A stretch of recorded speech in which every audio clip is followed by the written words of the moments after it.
In the last video, we discussed how US deficits actually fell when we stayed out of wars, technological booms happened, and or spending cuts were made and taxes were increased. Hey everyone, Tactical Timmy here. I wanted to kind of continue our discussion and reaction to Bailing P's video, and I wanted to talk about these different instances when our deficits had actually fallen. We went over the years from 1900 to 2000 last time, and I wanted to talk about kind of the post 9/11 era in this video. Let's go ahead and put up our graph of our actual deficit spending, and we'll see that at the very beginning we had, like we talked about last time, for the first time actual deficit surpluses in the year 2000 through 2001. And after 2000, we actually see that the deficits continued to rise. And what that is in the post 9/11 era, we saw a huge increase in defense spending. We were engaged in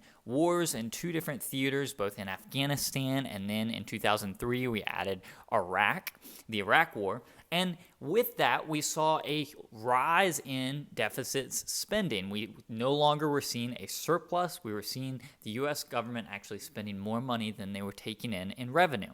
And we saw that slowly started to kind of decline as we lead up to the 2008 financial crisis. But then obviously, once we got to 2008, our deficit spendings climbed again. What happened in 2008? Well, there was the 2008 financial crisis, and with that, we saw that it took the government lots and lots of spending, and they were bailing out corporations, and they had a huge amount of TARP spending where they were buying assets that were in danger of going bankrupt. And with that, we have a situation where our deficits began to rise again. Now, in the 2008 recovery, as we saw tax revenues kind of start to increase again, we saw our deficits kind of started to come down, but we continued to run a deficit every single year.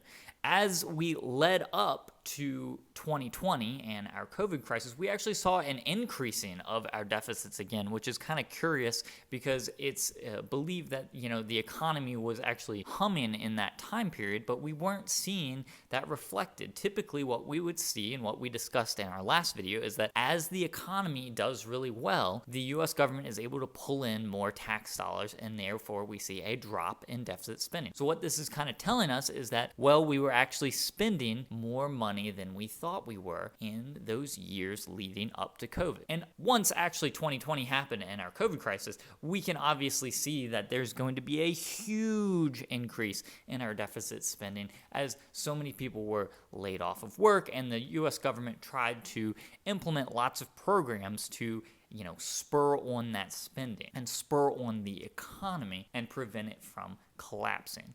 Now, after the 2020 crisis had started to reside, we got back to kind of that more normal trend line of the deficit spending continuing to increase, and a lot of that probably has to do with our continued war efforts. And even though we were out of Afghanistan at that time in 2022, but we were beginning to spend in Ukraine, and that's where our increased spending likely is coming from, both at home domestically on entitlement programs and also our military spending abroad, specifically like the Ukraine conflict. We also see the conflicts in Israel. So we see this increased spending, and again, like we talked about last time, the only time we see these deficits really falling are when the U.S. is not at war and it can take advantage of those technological booms, or it's making the hard decision like it did in the 1990s to actually reduce our spending and increase our taxes. So if the U.S. really wants to reduce its deficits,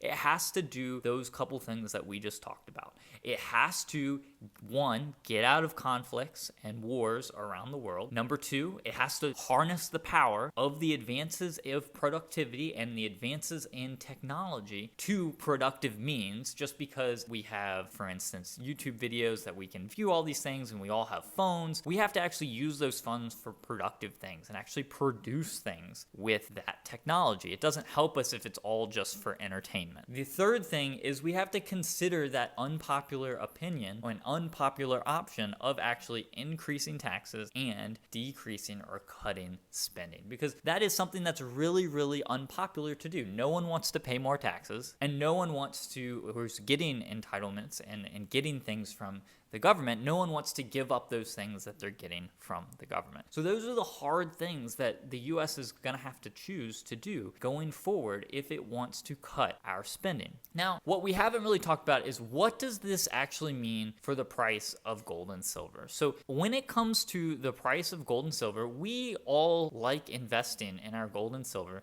because it is a monetary hedge and it's kind of outside of the dollar and outside of the US economy. So when I say it's a hedge, it doesn't always react the same way that the US market would react. So just because the US is going into a recession and we see the dollar crashing, that doesn't necessarily mean that gold and silver's price is going to be crashed. Sometimes actually we see that the inverse actually happens, and that's actually one of the nice things about gold especially, is that we see it is inversely correlated with the US market over a given time span. So that inverse correlation means that, hey, as the US market is falling, gold tends to perform a little bit better. And this is something that we can kind of take advantage of and keep in mind as we're investing. Why might gold be doing this? Well, a lot of times it is because it is viewed as that monetary hedge.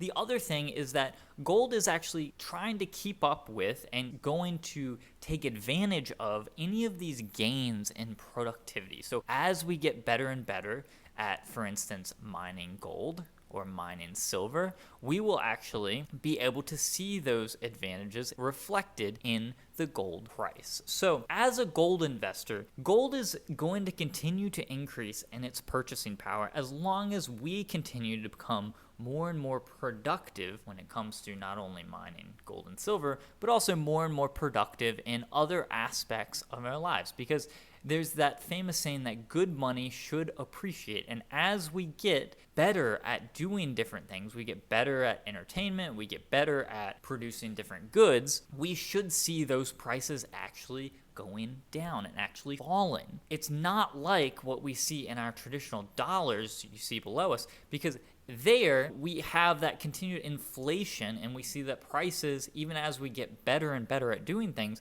we see the prices continue to rise. It's very rare, in rare cases, like for instance televisions and monitors, you could look at those, where the price actually continued to fall for things as we got better at producing those monitors. Whereas gold, that should be the case across all things. That should be the case across all products that we'd be consuming. So we can take ourselves out of the conversation about, hey, what is the actual dollar doing and how is that going to affect the gold price? Because we can think about our investment in terms of what can our gold purchase, and what is the purchasing power of our actual gold assets. That being said, we shouldn't necessarily do that. We still should be thinking about what's going to be best for the country, what is going to be best for us in the long run, because we have to make sure that we are prepared to make those hard decisions and do the things that are going to benefit both us and our future generations further on down the road. Because when you look back at that chart, we know that if we continue our deficit spending into perpetuity, that's going to end up with a complete crash of the US dollar, and it's not going to have any purchasing power, and we would be going back to something along the lines of what you see before you. I hope that this series has been really, really interesting for y'all. I know I have really enjoyed putting out some of this information about economic history and taking a look at it and seeing how it actually could affect not only the gold price, but also affect our day-to-day lives and affect all of the things that go into our monetary policy of today. Because if there's one thing that's true, it's that the past is certainly a roadmap for our future. I hope that you enjoyed this video, and if you did, feel free to leave a like and comment down below. I really, really do enjoy hearing from each and every one of you. Take care.